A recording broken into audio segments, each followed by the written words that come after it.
Hi, everyone. My name is Dr. Allison Smith, and I'm an associate professor here at UMass Global. And in this video, I'm going to be going over Cycle 1, Step 1 for single subject candidates. And so we're going to dive into everything you need to know about Step 1 of Cycle 1. Step 1 is really important. It is the planning step. And it happens to be half your score for cycle one. So it's really important. In cycle one, the emphasis is on developing one very strong UDL-based lesson plan that builds on the assets and knowledge of your students. And the planning is very foundational to being able to do that. And so that's why half your score would come from this planning part. And when I say half your score, you are scored with 8 rubrics. So when you're getting a score, an assessor is looking at your work and they're going through these 8 rubrics and finding the evidence in your work that you're putting together. Four of the rubrics are actually only for step one, and so that's why it's half of your score. Uh, this document that you see on the screen next to me is your performance assessment guide. And this assessment guide is only on cycle one. And you'll notice this is the image you should see. It says single subject, and then it has the version. You should always be looking and making sure you're using the correct version because there are multiple versions. There are also for different years, but there's also different versions for multiple subject and world languages and for education specialists. So as a single subject candidate, you need to make sure that you are using the single subject assessment guide. This assessment guide is available through registering for the CalTPA and the Pearson website. It's also available in your clinical practice courses. So, and other resources at UMass Global provide all of these documentation, the documents that you need to be successful with the CalTPA. The first and most important thing is that you read this assessment guide. Uh, so this tells you everything you need to know. And I'll go through it a little bit, and we're just going to focus on step one in this video. There will be other videos that focus on the other steps, and so you'll want to view those when you're working on them. Okay, so I'm just going to scroll down. There's a preamble. This is important for you to know just in understanding what the CalTPA is all about and why it's important. And then we're going to scroll down. Table of contents. This is really great. You can click to where you need to go within the document. So as you're working on different parts, you can just click right to where you need to go. So the overview is really important just so you know the big picture. And then it gets into step one, step two, step three, and step four, which is plan. You plan your lesson, then you teach it and assess, okay, how did that go? Then you reflect on how it went, and then you apply what you learned in future teaching. So those are the steps. Both cycles follow this. So when you get through step or cycle one, you will know the exact same structure for cycle two, although cycle two has a different emphasis than cycle one. All right, but to stay on task here, I'm not gonna focus on the overview. You should read this so you know the big picture. It goes over the very important things. For example, UDL needs to be foundational to the work that you're doing for cycle one. Asset-based instruction, very important. And this is important because you need to see the strengths of your students and you need to build on those. And this in cycle one is where you showcase that you know how to do that. You can get to know your students. You can design an amazing lesson plan that builds on those assets and is most likely to get students to meet the learning goals, which is the ultimate thing that you want to happen. Uh, so we're going to scroll down. You should read all of these things. Uh, then here's a table. This table is really nice to give you kind of a big picture of the evidence that you need. So it gives you big picture, and then what we're going to focus on more is the detailed parts further in this assessment guide. So if you go to this evidence table, step one, and it says, with guidance and support from your cooperating teacher or supervising faculty, gather and review contextual information about your students. And you need to select 3 focus students. It's really important that you work with the people around you to gain access to information about your students, learn about them. Maybe you are going to ask some other teachers about students you might not know very well. This is the act of getting to know your students. Okay, what are if they're English learners, what are their LPAC levels? What are their IEPs?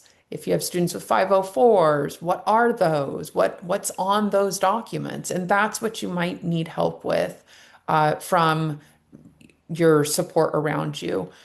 You also need to get to know, what do they like? What are their interests outside of the classroom? What are their backgrounds? What's their family life like?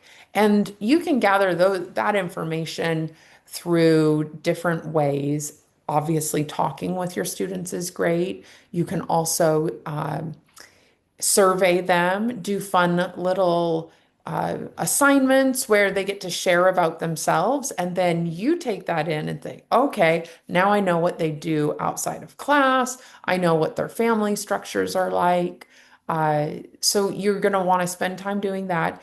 Then you select your 3 focus students. Focus student 1 is someone who is an English learner or needs additional support with academic language development. Focus student 2 is a student with an IEP or a 504. And then focus student 3 is someone in your class who needs has something in their life where it's impacting them academically or emotionally.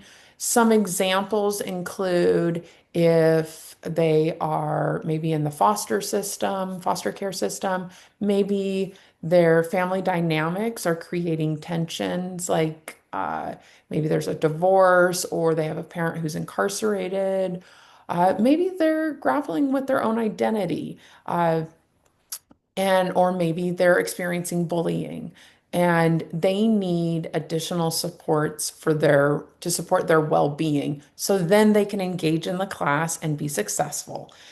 So those are your 3 focus students you'll choose. You're just going to choose one class. So you don't need to choose all of the periods that you're teaching. Just choose one and choose one where you can get a focus student 1, 2, and 3. And probably one that you're comfortable working with. You're gathering evidence to showcase that you can meet the needs of a variety of students in your class. So choose a class period that works, that you're going to be able to do that. Then the next thing is develop one asset-based, UDL-focused, content-specific lesson that includes 2 goals. So that's a lot of words. Basically, it's asset-based. Your lesson builds on the assets of your students. You got to know them. Now you're going to factor that in as you lesson plan. UDL focus. So you need to have components of UDL, uh, multiple means of uh, representation, action, expression, all of these things need to be in there. You should have learned a lot about UDL in your courses and have experience in designing activities that include UDL, the UDL framework. And if not, you can click there. It takes you to some different information about UDL. Cast.org is a great resource. They have an interactive table with different colors, and it helps you understand ways you can embed UDL based activities within your lesson planning. And then you need to have two goals. So one's a content-specific learning goal. So if you are teaching math, it needs to be a math goal. It can't just be that they're happy and participating. It needs to be specific to the content. And then you also need one related to academic language development. So their academic language. Uh, and I'll go into more examples. In this document, you have a ton of resources. And so I'm walking you through how to utilize those. The next is to provide an explanation of the specific adaptations for your three focus students and a rationale. So basically, you get to know your students, you choose your focus students, you develop this great lesson plan. Then you need to explain how you make it adaptations to support each of these three focus students. The reason you have focus students is you're showcasing that you know how to support English learners, students with IEPs or 504s, and then students who have life experiences that are impacting them in your class. And so that's what you're showcasing. So in that area, you're saying, this is how I'm going to make adaptations to support them, and this is why it's going to help them. The next part is to provide key instructional resources and materials related to the content-specific lesson plan. That just means it's all the things that you use to teach. What book are you using? Are you using slides? What include those slides? Are there handouts? Include a picture of the handout. Uh, any of the things that you would need to teach the class. I like to think of this as if you were having a substitute teacher come in and teach this, what would they need to have? Well, they would need to have your slides. They would need to have the handouts and the instructions. And so you gather all of those and put them into one document. And these are the four things you submit in the Pearson website for step one. Part A is it's a written narrative, contextual information. There's a template. It has exactly what you need to answer. It's the contextual information up to 7 pages. Then there's part B, your lesson plan.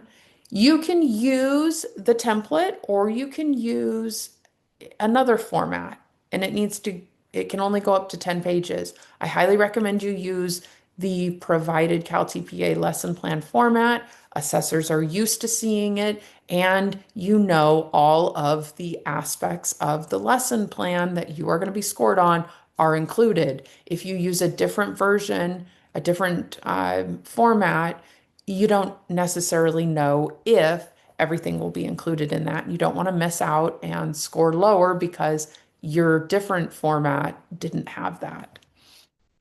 The next part is part C. It's a written narrative, lesson adaptations for your focus students. Again, it's a template. So it can be up to 7 pages and it guides you exactly through what you need to do. Then you have part D. This is your resources that I talked about. There is not a template to this. You just gather everything into one document up to 7 pages with your slides and all the materials that you use to teach the class. So that's the quick overview of it. Uh, in the other videos, I go over the different steps. This one, remember, is just focused on step one of cycle one. And we're going to go down here. Here you can see the rubrics, the essential questions, and the rubrics. You can see there are 4 rubrics for step one. That means the assessor is going to give you 4 different scores for these rubrics. You get between a score of a 1 to a 5. You at least want to get a 3. That's your goal. And then get a 4 or a 5 if you can. You want to avoid getting a 2 or a 1. And we'll go through that later. But here you can see the focus of each of the rubrics. The first rubric is scoring you on your lesson plan, basically, that it's asset-based, UDL focused, it has it's creating a positive learning environment. Rubric 1.2 is focused on how you're supporting focus student 1. Rubric 1.3 focused on how you're supporting focus student 2. And then rubric 1.4, how you support focus student 3. So first one is the overall, and then each of the focus students you get a score for.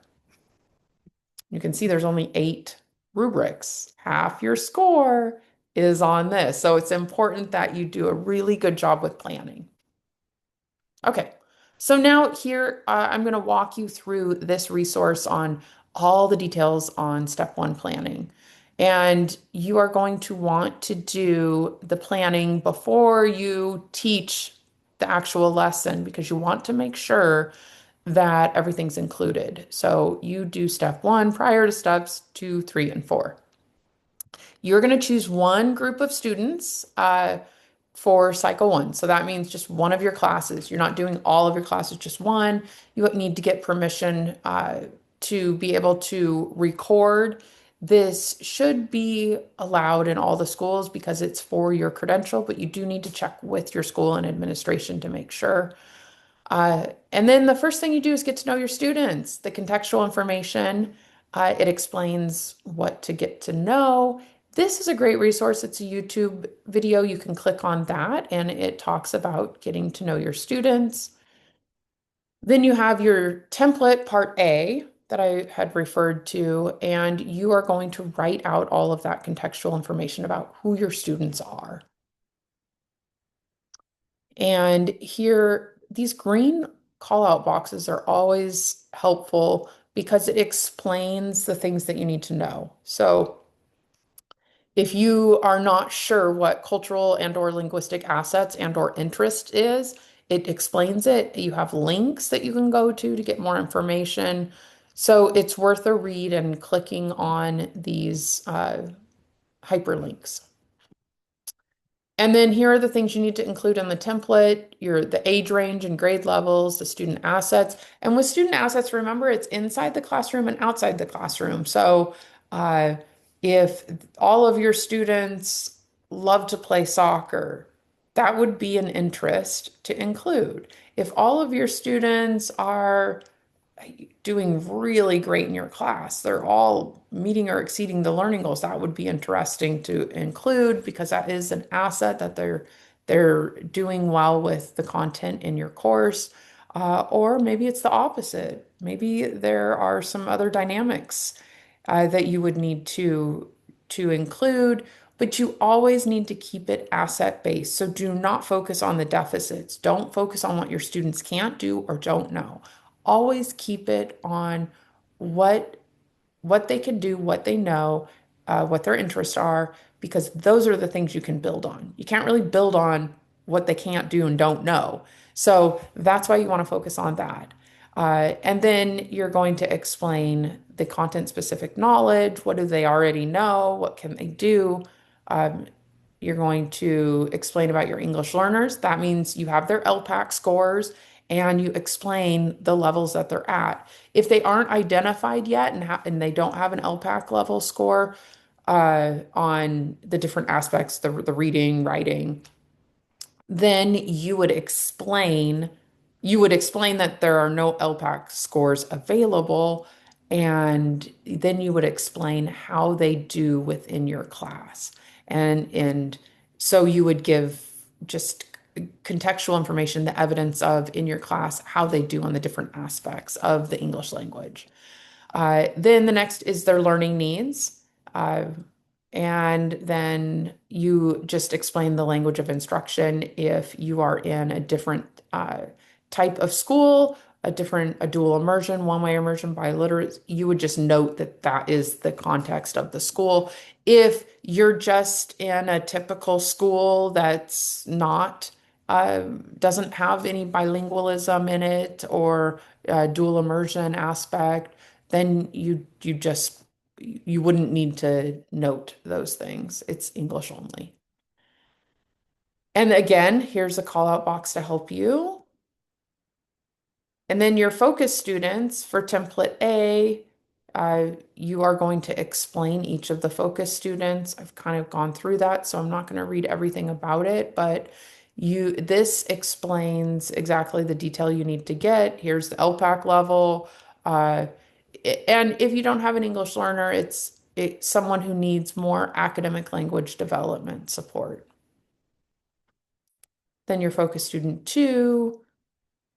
someone with an IEP or a 504, someone who needs extra additional support, or they have been, they're part of the MTSS if your school's doing that. And here's the information you provide for FS2. And then you have FS3. This is someone with a life experience. If you need more help with the life experience, you can click on there and it gives you more thoughts on that. And then some different adaptations that you can do to support the well-being. The whole focus of Focus Student 3 is supporting their well-being. And so that in class, this might come out as work avoidance, uh, changes in behavior, distraction, acting out, or shutting down. That silent student in the back, there's more going on there. And how can you get them to engage more? And that is your focus as a teacher. The next part, so that's the first template. The next template is part B, which is your lesson plan. And you're going to fill out the lesson plan. There are prompts, you'll answer those. Uh, and here is a link to a YouTube to help you with that. So you have lots of supports with this. And you are filling out the goals and the standards. So you are going to select a standard, and then your learning goal needs to relate to the content standard. And then you develop an ALD learning goal on that. And there are examples on how to do that, how you write them. They need to be formatted correctly. So this document has examples for you on all of this. And then you'll go through and then you'll write about what the students are going to do in the lesson. So this is going to be a big part of your lesson plan because it's what's happening. And then what UDL focused instructional strategies you use. And then it takes you through the different aspects of the UDL framework. Um, Here are links to content standards. For California, you need to use the California content standards. Don't get sucked in if you're using uh, different supports online. If it might take you to a different standard from a different state, you need to make sure it's the California ones. And again, these green boxes, super helpful. It shows you exactly how to write the standard. So here is a standard that needs to be, this shows how it's written. And then this is a learning goal that relates to the standard. So that's how you write a learning goal. This is how you write a content standard. And then this is how you write an ALD learning goal. It gives you the example down here. It is related, but you can see it's different. So your standard, your content standard, your content learning goal, and your ALD learning goal all are connected, related, but they are all written differently. The next template is part C. This is also a template, so it has all the prompts that you need to answer, and it is about the adaptations you're using for each of your focus students. So you're showcasing that you know how to attend to the needs of different types of students in your class. So you are going to state what your adaptations are, and then you explain why. Why are you choosing these? How are they going to support the students? And so it takes you through those questions on the adaptations, connections to recent learning. How are you leveraging the student assets and then attending to their learning needs? And then the last part of step one is part D, your resources and materials. So you are going to describe and or provide the content specific lesson resources. So you would describe them if it's not a tangible resource that you can include. Uh, but if you can take a picture or include the actual slide or handout, you would want to embed that within the document and put it all together for part D. And it gives you examples of what would go into part D, graphic organizers, text, written information, hands-on material, anything you would use, and you're gathering it. And here's all the evidence. Again, it tells you, okay, you need to do part A, B, C, and D for step one. And then here are the rubrics. Let me zoom out a little. This is what your assessor is going to look at as they're giving you a score. Remember, we said for step one, there's four rubrics. The first one is focused on how you're developing the lesson plan. You're going to want to look at level three and make sure each of these constructs, a construct is the little paragraph right here, all of these must be evident in your work. They will look at, to find evidence of this, they are going to look at these four things to try to find that evidence. They start at level three. If they find all of everything on here, then they go to level four and see if this is apparent or visible in your work. If it is, then they go to level five. If they go to level four and it's not there, then you've got a score of a three. If any one thing of level three is missing, then they go down and give you a level two. If level two is also missing, then you would go down to a level one if this better represents your work. I would hope not. You want to avoid level one and two. Three is where your target is, and then always try to get the four and five if you can. And then you can see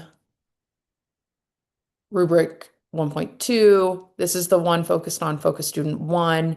And the same applies. You look at level three, you need to make sure these three things are visible, apparent, and very clear in your work. And then try to get the level four and five. 1.3 is focused on focus student two, same thing with the level three. And then rubric 1.4 is on focus student three, again, level three, and try to get evidence of all of these things. This is your guide. Use this. You want to know how you're going to score? Self-assess your own work using these rubrics. And if you can't find evidence of the constructs, then you know you need to make it more clear because you can't imagine an assessor would find it if you can't. If you can find it, then it will affirm, okay, I have enough detail. It is there. I can at least get a three perhaps on this. And then you know what to avoid by reading the levels one and two. So that's it for step one. I hope this has been helpful. Uh, there are other videos where I will go through the other steps as well. So just make sure to use this assessment guide and make sure you understand those rubrics.